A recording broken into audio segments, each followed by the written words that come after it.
Bom, pessoal, nesse vídeo nós vamos falar sobre o PNI, que é o Programa Nacional de Imunização, que é um programa que ele foi criado exclusivamente como proteção específica, e como eu já havia comentado com vocês, com calendários específicos para faixa etárias e para ocupações. Então, a gente tem um calendário, que é o que vocês estão fazendo na pesquisa, o calendário da criança. Nós temos o calendário do adolescente, o calendário da gestante, o calendário do trabalhador, o calendário do idoso e o calendário do prematuro.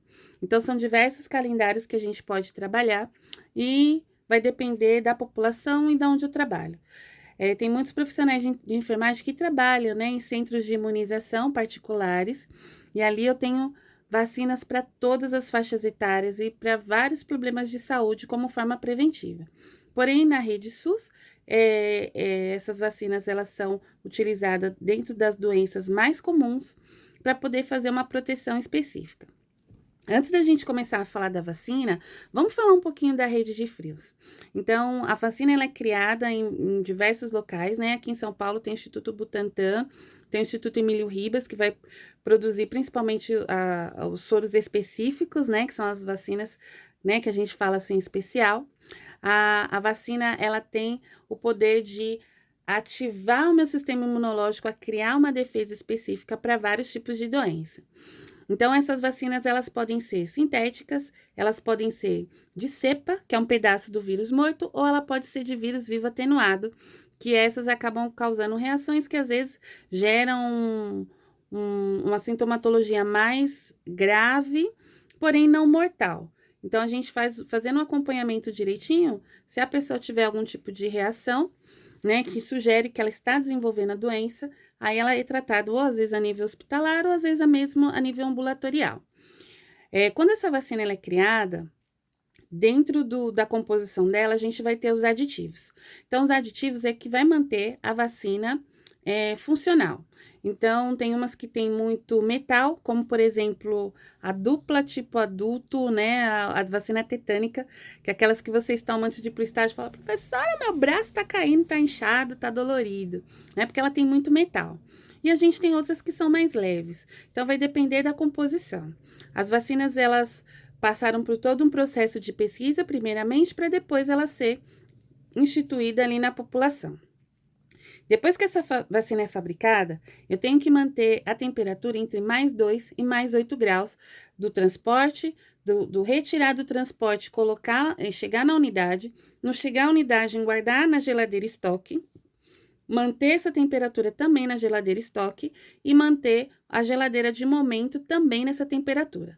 Se eu for executar essa vacina em outro local que não seja a unidade básica de saúde, essa vacina precisa ser acondicionada em caixas térmicas com gelox e também fazer o acompanhamento dessa temperatura. Hoje a gente usa o termômetro digital, né? Na minha época era o termômetro manual, e ali a gente tem 3 tipos de temperatura. Temperatura máxima, que não pode exceder a mais 8 graus, temperatura mínima, que não pode ser inferior a mais 2 graus, e a temperatura de momento, que é uma mediana entre as duas. A partir daí, quando eu começo a utilizar muita geladeira de vacina, é igual geladeira de casa, né? No final do ano. Se você abre e fecha a porta, o calor ele acaba entrando e a temperatura interna acaba aumentando. Então, quando tem campanhas de vacinação, às vezes a fila está muito longa porque a geladeira chegou em 7 graus. Então, eu entendo que se eu abrir um pouco mais a porta, eu vou perder todas as vacinas. Dentro desse processo de rede de frios, é muito importante também a gente relembrar que vocês aprenderam lá no auxiliar de enfermagem como é composta a geladeira de vacinação. Então, a gente entende, quanto mais para cima tiver, mais fria vai estar, e quanto mais baixo tiver na geladeira, vai estar mais próxima ali dos 7 graus, dos 6 graus. Então, as vacinas, elas têm locais próprios. Na minha época, a geladeira de vacina era igual a geladeira de casa. Hoje, a geladeira, ela tem um tampão de vidro, para você já conseguir visualizar onde está a vacina que você precisa, já abrir e pegar diretamente, sem ter que ficar procurando a vacina, se você ainda não decorou a parte da geladeira. Outra coisa que a parte da localização dela dentro da geladeira. Outra coisa que a gente também tem são garrafas de água para manter a umidade e a temperatura dentro dessa geladeira. E Dentro da rede de frios, a gente tem uma tabela, e essa tabela eu preciso anotar de manhã, à tarde e antes de sair no plantão, a temperatura máxima, mínima e a de momento, e assinar. Porque é um controle que a gente faz que o imunobiológico, ele está apto a funcionar, apto a aplicar. Quando a gente vai aplicar uma dose, cada frasquinho geralmente ele varia entre 5 a 10 doses.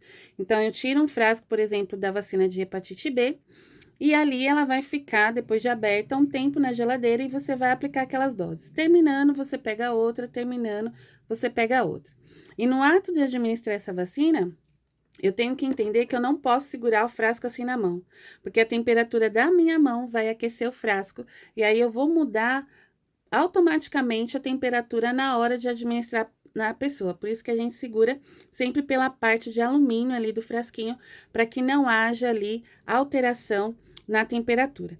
Então, todos esses cuidados a gente chama de rede de frios. Outra coisa que é muito importante é a gente abrir a caixa e usar todo o lote.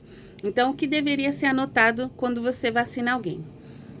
A data, embaixo o lote da vacina, né? Vai ter o quadradinho já especificado qual é a vacina, então a data, o lote da vacina, a data que foi aplicada, e a data de validade, e a sua assinatura e o carimbo do Corém, para a gente conseguir entender se a pessoa ela teve uma reação com o líquido que foi infundido, que é a vacina, ou se ela teve ali uma técnica aplicada incorretamente na hora de administrar a vacina. E aí eu consigo entender o que houve dentro desse processo quando há alguma coisa anormal dentro dessa aplicação.